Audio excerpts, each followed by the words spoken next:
Teams are part of the workplace. No doubt you yourself are part of a team, or if you're not, you soon will be.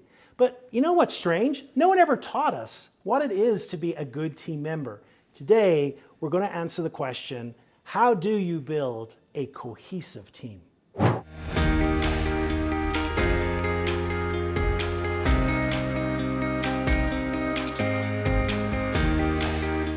Cohesive teams have 5 different elements which they do very well. Today's video we're going to explore what are those 5 elements and also learn how we can be better teammates, because so much of the world of work revolves around being on a team and being a good teammate. There are quite a few theories out there on teams and how to improve team performance, but perhaps the one that I think is the best is from Patrick Lencioni. He wrote the famous book, The 5 Dysfunctions of a Team.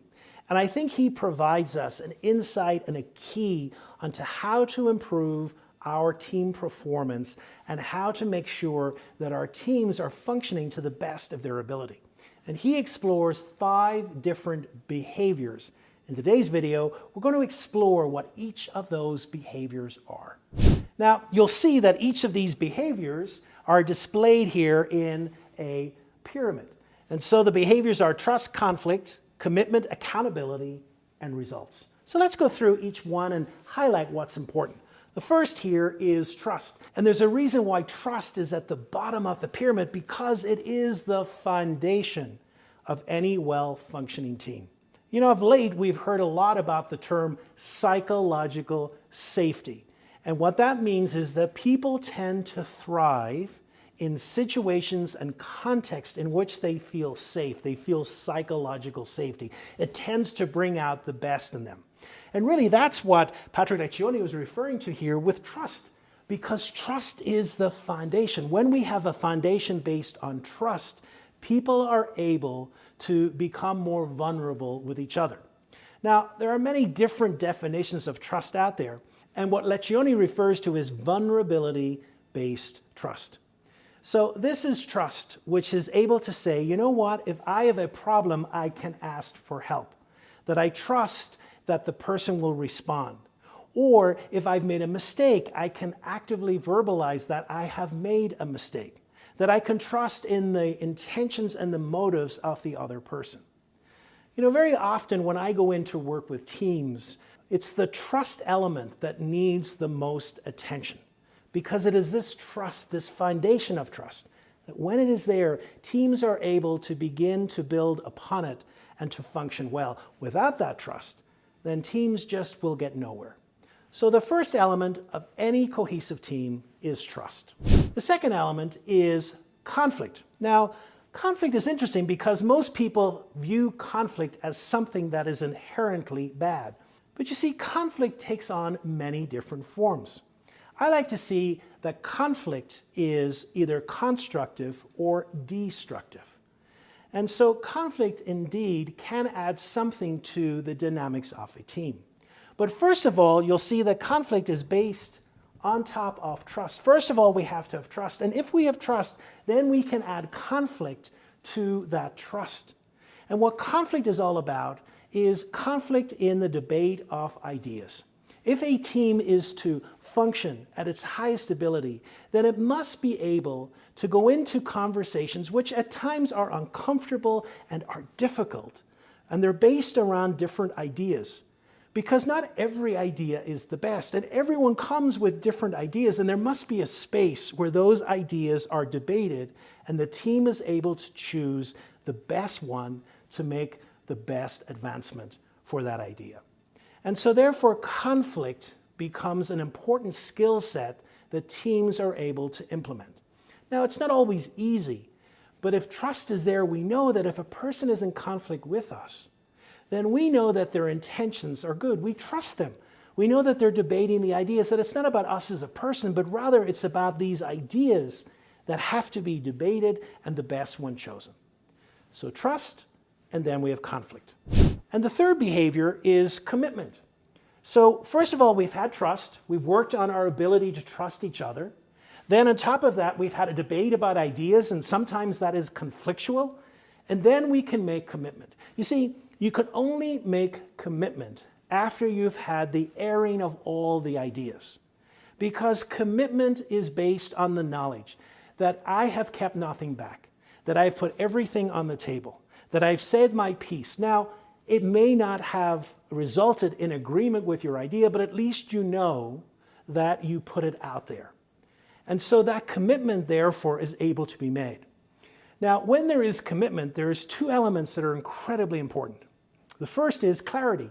People need clarity what they're making a commitment to. And so throughout the debate and the strategy, there's clarity about what is this decision we are making. And then the second thing is there is buy-in, that everyone around the table is ready to agree that this decision is being made and they buy into that decision. They may not fully agree with the decision. They may have wanted to go a different approach. But because they've had that debate, they're able to say, I accept that the team has decided this and I'm able to buy into that commitment. Now, when we have commitment, we're able then to move to accountability. And you see, you can only have accountability where there is commitment. If there's no clarity around what people committed to, if people haven't fully bought into the decisions that's being made, then it's almost impossible to have accountability for that decision. And accountability here, what Lencioni says, is that accountability is not just about the leadership accountability, that the leader makes everyone accountable for what they do. Rather, we are accountable to each other.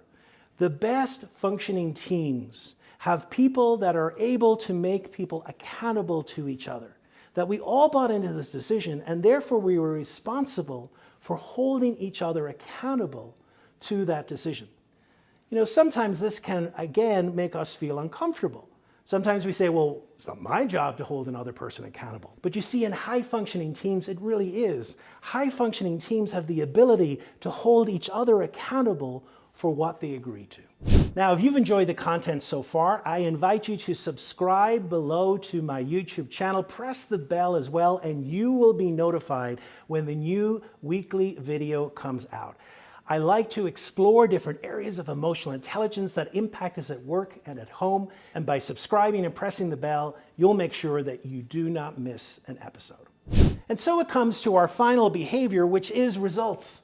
And there's a reason why results is at the top, because it requires all of these four elements that have gone beforehand to make results possible.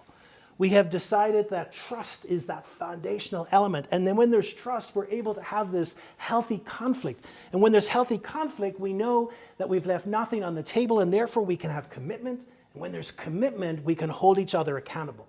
And then that's where the results come in. You see, the results are the results for the team. So often there's a tension in many of the teams that I work with. People are much more anxious about their own personal results rather than the team's results. And good functioning teams put the team ahead of self. They're looking out for how the team can be successful and can achieve what the team needs to do, and they're willing to sacrifice their own personal achievement to put the team ahead. Again, something that's not easy, but something that you see on all powerful teams. So there we have the 5 building blocks of a cohesive team. Now, I know that if you're like me, you were never taught at school how to be a good team member. It's expected, I suppose, that we learn it innately. And yet it's incredibly important because so much of our work life and also sometimes our social life revolves around the interaction with good teams. And so if you've enjoyed this video and you would like a more in-depth analysis on how you might show up in a team and how you can integrate these 5 behaviors, there's a link below which will send you to an opportunity to take a 5 behaviors assessment. And if you'd like to watch some more around this topic, I invite you to watch the next video which explores how you might add the DISC assessment to your business.